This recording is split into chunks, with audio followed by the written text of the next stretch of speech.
Hi everyone and welcome back to the Startup Series. I'm your host Sophia, and today I'm going to be talking about marketing your startup.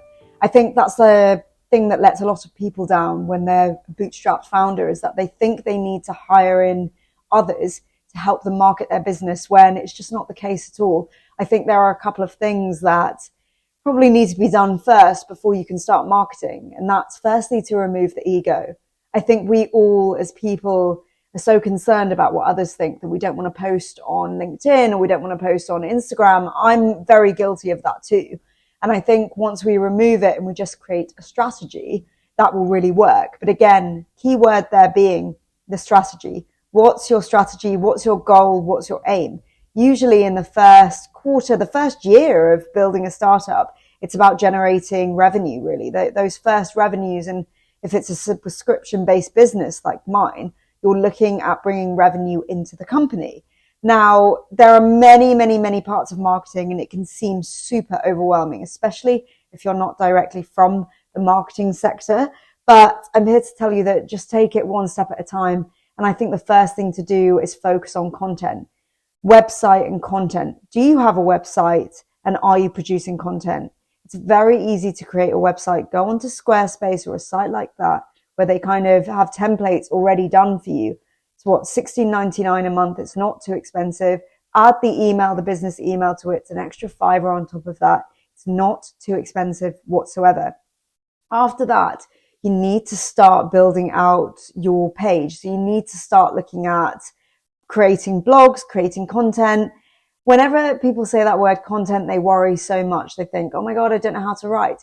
We have an incredible tool called ChatGPT.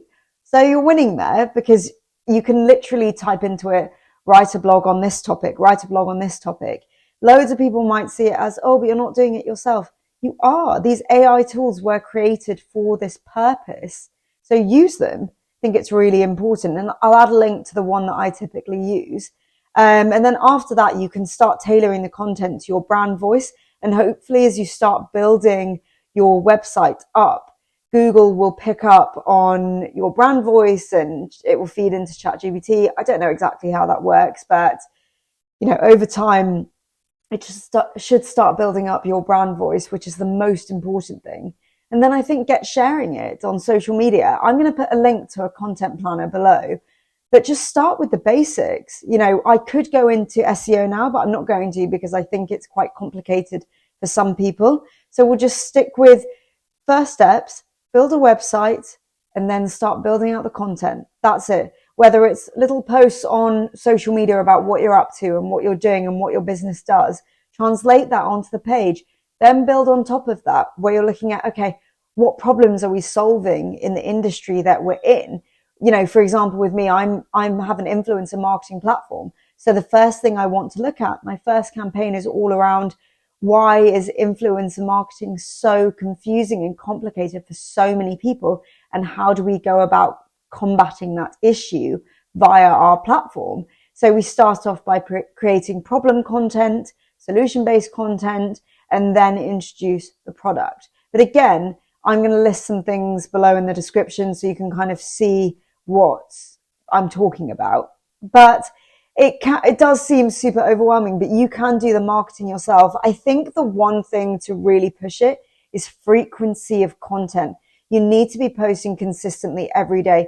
Start off by creating 7 days worth of content. Again, use ChatGPT, use Canva to create some simple graphics, just so you can add a social post or a social card, if you call it, to invite social media users to your blog and to your webpage. You want to be pushing traffic from social media to your webpage. Again, I think paid ads are great, but it's expensive. And for someone that's really all about doing marketing on a budget and not really spending anything, I think do the basics first. And then I'm going to create a video on what you can do using paid forms of marketing and search engine marketing from there. But there's a lot you can do with SEO. And I think honestly, it's so simple. I think people make it sound so complicated. It's only because it's a longer process. That's it. But SEO strategies, if you're, for example, going on Google Trends and having a look at, inputting certain keywords and having a look at the trends in your industry, and then going on to Keyword Planner and creating a set of keywords, primary and secondary keywords that you can use. But again, that's something that if you want to, feel free to drop me an email and we can discuss it.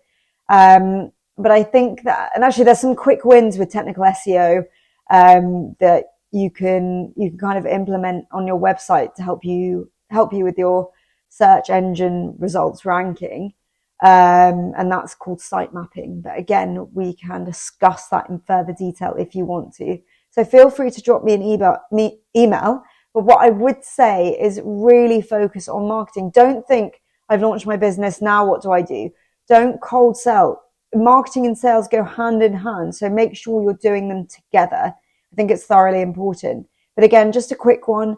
But yes, I've been Sophia Bomick. Thank you. And feel free to drop me an email if you want to discuss more about marketing for your business at this stage and on a budget. Thanks. And remember to like and subscribe. Thank you so much. Bye.